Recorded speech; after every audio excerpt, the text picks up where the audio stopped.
If you don't have your health, what do you have? You are a functional medicine doctor. Join us as we blend modern and ancient wisdoms to be well now. I want to be happy and healthy all year round. Yeah, especially in the winter. It's starting to get a little bleak out there. It is. It gets a little sad. Seasonal affective disorder is a real thing. And without sun, people are outside a little bit less. And I just thought, could we talk about how to be happy, how to maintain some of that health and happiness into the winter months?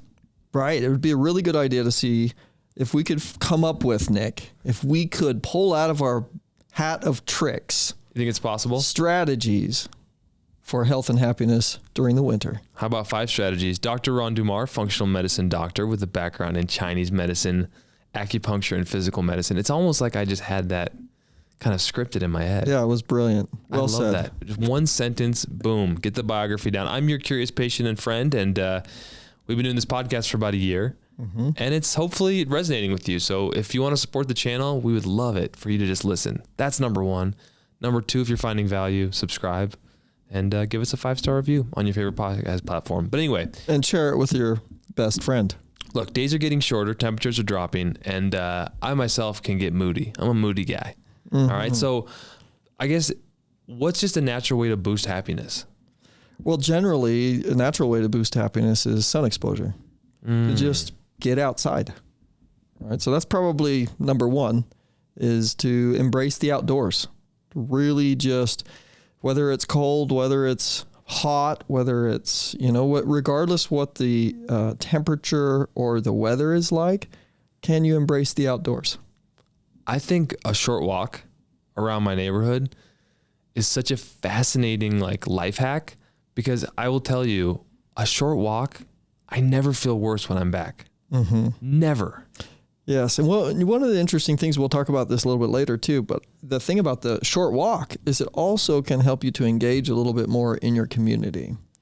And that's another principle that we'll talk about in a minute. But just getting outside and having the rays of the sun penetrate your skin and being in nature and breathing in the air, the pure air of the plants that are providing that for you, that is going to boost your mood. It's going to allow your body to secrete and produce hormones that are going to allow your mood to be lifted.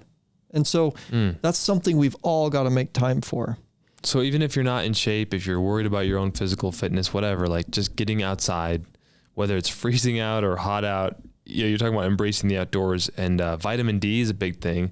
I know in the past you've said you have to have a certain amount of your skin exposed to vitamin D or whatever, so you could overthink this, but tell me about vitamin D. What's happening? Well, vitamin D is a very important hormone for our immunity. It's a very important hormone, and I'm calling it a hormone because it is a hormone. We call it vitamin, but it's actually a hormone. But it plays a significant role in the health of your bones. It plays a significant role in the health of in your mental health as well. And the way we get vitamin D most often is through sun exposure. So by being outside, you have the rays of the sun penetrate the kidney organ, and it initiates the production of an enzyme. And this enzyme, in conjunction with the liver, produces what we know as vitamin D3 hormone. And that hormone plays immune regulating roles, and it plays mental health regulating roles in the body. Well, you were saying it takes exposure of 75% of the body for 25 minutes free of sunscreen to get adequate amounts of sun exposure? Yes, exactly. So if you're going to get the adequate amount of sun exposure just from the sun, there's a variety of ways of getting vitamin D. But if you're going to do it just from sun exposure, like you said, it's got to be 75% of the body exposed to direct sunlight for at least 25 minutes. Free of sunscreen. And there's 90%, we have maybe 92% of Americans that are vitamin D deficient. So chances are you're vitamin D deficient. This is one of the most common things I see in labs when we pull labs on people, is that they're vitamin D deficient. And how do we improve our vitamin D? It's got to be proper sun exposure, free of sunscreen. Or it's got to be cod liver oil or a supplement those are really the ways of improving that. So supplementation in the wintertime is pretty important. When you have a lot less direct sunlight, and it's unlikely that you're going to have 75% of your body exposed to the direct sunlight, yes, that's the option. The winter blues are a real thing, and everything you said so far is like pretty common sense, but it's like that for a reason. So it sounds like getting outside, getting vitamin D, staying active is another tip. Like, oh my sounds gosh, pretty basic, but can you encourage folks to just have it resonate with them about what's so important about that for your mood? Well, we had a little discussion just before we came on air, Nick, and it was about running and about the benefits of being active and what that did for you, right? And what that does for our bodies. It literally revs up the metabolism, the activity of the processes within our body. So our enzymes are working better, our metabolism is working better, our detoxification pathways are opening and working better. And so just by getting out and doing a run or exercising, it allows us to be able to improve the overall physiology of our body. And so activities apart from running that you could do in the wintertime, because running may not be your thing, and it also may not be conducive for people in the winter to do that. Pick a winter activity. Pick something that you enjoy doing. It could be skiing. I know for me it's skiing. It could be something else, right? Snowshoeing. It could be cross-country skiing. There's a variety of different activities. It could be tubing, hauling, hiking. You could go on winter hikes even. There's lots of different activities that you can partake in that will get your heart rate up, and it will help your body to be revved up and to get all of those wonderful hormones and neurotransmitters produced that are going to improve your mood and your energy. What about this whole idea of like a cozy home? Oh my gosh. I know yes. you brought that up earlier. Like, what does that have anything to do with being happy? Well, it's important to have a space that you can have as a like an anchor or a harbor, let's say a safe harbor. And a safe harbor is also a place you want to feel comfortable. And in the wintertime, typically we're talking about cold, ice storms, just real frigid environment. So if you can make your home a warm, cozy environment, or even look at enjoying a hot drink or something that you really, really like. I like warm drinks, nice tea. I obviously do a lot of herbal teas. So I will enjoy herbal tea in the evening, in a blanket or even just snuggling with a loved one, something like that. But a nice, cozy, warm environment in your home where you feel like, okay, you can sit down, you can relax, and you can be protected and guarded from the rigid, frigid, cold environment outside. Again, this sounds like common sense, but good reminder. Oh, absolutely. Double down on a nice, comfy home. All right, so plants and nutrition. You have your whole apothecary back there. Mm-hmm. What is that? Just outside the door, your herbal. It's our herbal pharmacy. Herbal pharmacy. We do some compounding there, where we're able to mix individual single herbal extracts together based on patient constitution or presentation. So they come in with a complaint, and we determine, okay, which blend of herbals is going to be most beneficial for them. So I know you believe in the power of plants, and that's so fundamental to what you do and offer patients. But you look outside, I mean, I see evergreens, I see signs of life there, but otherwise, right, you're not going to your local farm in the middle of winter in Utah. So how do we get plants? I mean, how do you recommend we implement plants for nutrition in the winter? Yeah, so it's really great to increase your intake of vegetables and fruits and fats. Now think about what animals do as well. Animals, in general, in colder months, are going to start taking on, to prepare for that, more fat. And humans should do that too? And humans should do that also. We should consume more healthy fats during the winter time, and we should also consume more warming foods. Now, in Eastern medicine, I say warming foods. Eastern medicine, we look at the food as constitutionally cold, cool, neutral, warm, hot. So most of us have a tradition in this culture of consuming something in the summertime that is very commonly found at barbecues. That would be watermelon. And watermelon is a very cooling food. It's cold, in fact. And so we consume this to try to cool our environment, our internal environment, when our external environment is very hot. Well, conversely, what do we do in the wintertime? Well, we should be looking to warm our internal environment when our external environment is very cold. So it's going to help fortify us essentially against the cold if we can introduce more foods into our diet that are warming during that time. So these are things like squash, sweet potato, cabbage, leeks, things like that would be very beneficial to begin to integrate or even include more frequently in your diet during the wintertime. I want to make a nice soup now. That sounds tasty. Right? Any recommendations? Any good healthy soups? Well, of course, chicken noodle soup, bone broth soup of some kind is always a great option. And it has the collagen, it has the fat in it, and it has the great broth that we want. And so that's a good one. But certainly sweet potato, you can make a good soup with that. And you can make a squash soup. Have you ever had those before? I don't know. Those are really, really good. So that's what I would recommend. All right. More to come on that. We'll do a recipe section. Invite a chef on, or maybe not. Social connections. Mm-hmm. Not everyone has the awkward gift of gab that I do. What am I talking about? So I'm giving up coffee right now. I need some Lionade maybe. Yeah, you need a zip right now. I'm weaning off coffee, which is a questionable life choice, but I'm trying to do hard things, So my mind went a little fuzzy there. Social connections are important in the wintertime. Mm-hmm. Yeah, social connections are important in the wintertime. And, you think about it, as the winter months or the winter months approach, we have certain holidays that tend to bring families closer together.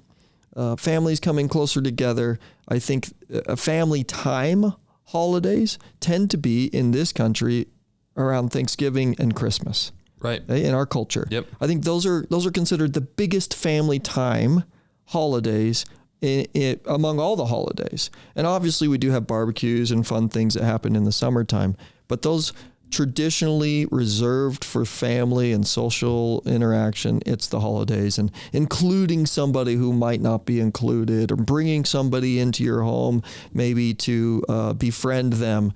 It's like that's a November, December thing to do. Right? And so I think that is a good lesson for us to recognize that these months, it's not also just about us outwardly acting and saying, okay, we're just going to do this because this is what we've always done. But it's literally about us coming together, socializing, catching up on how has your life been? What's been going on with you? And those connections that we have with family and with loved ones and also new people that we meet.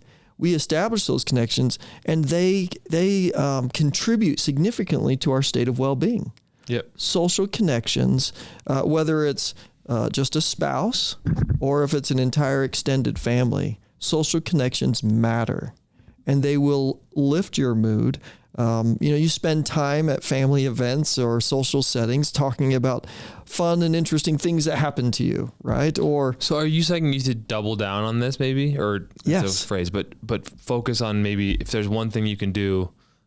Well, we've mentioned a few, but let me try to be more social during the winter as we transition into the winter, because that'll help me. Because the tendency during the winter is to want to hibernate. 100%. Yeah, people want to hibernate and withdraw. And mental health it's going to be way better for your mental health. Certainly have your own time, have your reserved time, right? For you to be able to process and recover and renew and refresh.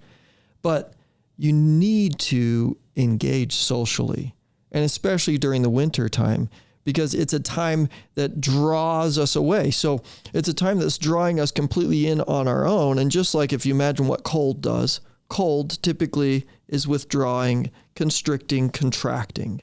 And so what we're wanting to do is engage in a little bit more heat, which heat is usually expanding, reaching out, engaging.